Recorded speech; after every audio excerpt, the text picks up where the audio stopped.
Magandang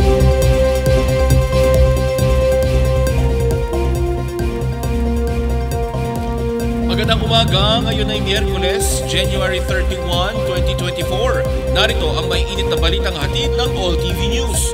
Pangulong Bongbong Marcos balik Pilipinas matapos ang 2 araw na state visit sa Vietnam. Pangulong Marcos sinabing walang nagbago sa alyansa nila ni VP Sara Duterte. Mga senador nagkasundong payagan si Senate President Zubiri na dumulog sa Korte Suprema laban sa People's Initiative. Rainfall warnings umiiral sa ilang bahagi ng Mindanao. Narito ang mga detalye.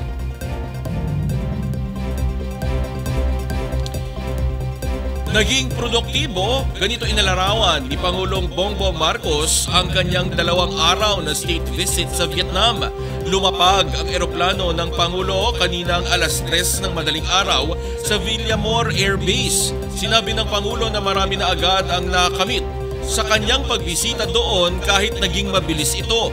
Pumirma ang Pilipinas at Vietnam ng ilang kasunduan kaugnay sa maritime cooperation, rice trade at ang pagtugon sa mga insidente sa South China Sea. Naging masigasig din anya ang dalawang bansa sa pagbalangkas ng mga kasunduan kung saan nagsimula ang mga pag-uusap sa sidelines ng ASEAN at APEC. Dagdag pa ng Pangulo, ang punot dulo ng kanyang pagbisita doon ay ang security and defense na usapan ng Vietnam at Pilipinas para hindi na maulit ang mga nangyari sa ibang bansa sa West Philippine Sea.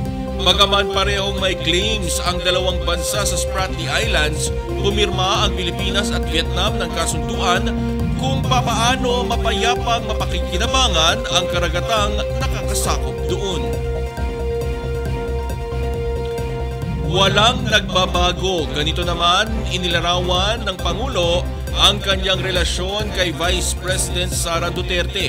Ito ay sa kabila ng naging talumpati ng ama ni VP Sara na si dating Pangulong Rodrigo Duterte kung saan tinawag niyang drug addict ang Pangulo at tinawag na uhaw sa kapangyarihan si First Lady Liza Marcos. Habang si Davao City Mayor Sebastian Duterte ay pinagbibitiw ang Pangulo. Hit ng Pangulong Marcos, wala namang sinabi ang pangalawang Pangulo na kapareho ng mga naging banat sa kanya. Kinumpirma rin ng Pangulo na mananatili bilang kalihim ng Department of Education si Duterte. Dagdag pa ng Pangulo, nandyan pa rin ang unity team dahil ito ay hindi lang binubuo ng 1 o 2 o kaya'y 3 partido kundi pagsasanib puwersa ng lahat ng political forces sa bansa. Nauna na rin sinabi ni Senador Amy Marcos sa Senate reporters na nilapitan na siya ni Mayor Baste Duterte para humingi ng paumanhin dahil sa paghiling nito na mag-resign na ang Pangulo noong linggo.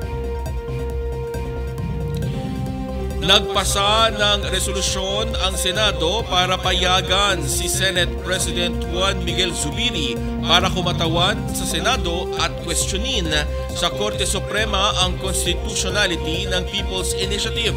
Nakasaad sa Senate Resolution number 920 na inihain ni Majority Leader Joel Villanueva na nais nilang questionin ng mataas na kapulungan ang COMELEC sa mandato nito na hawakan ang People's Initiative. May mga nauna na kasing desisyon ng Korte Suprema kaugnay dito at nais nilang maliwanagan. Lahat ng miyembro ng Senado ay naging co-author ng resolusyon. Wala ring senador na nag-interpellate o kay humiling na baguhin ang anumang bahagi ng panukala.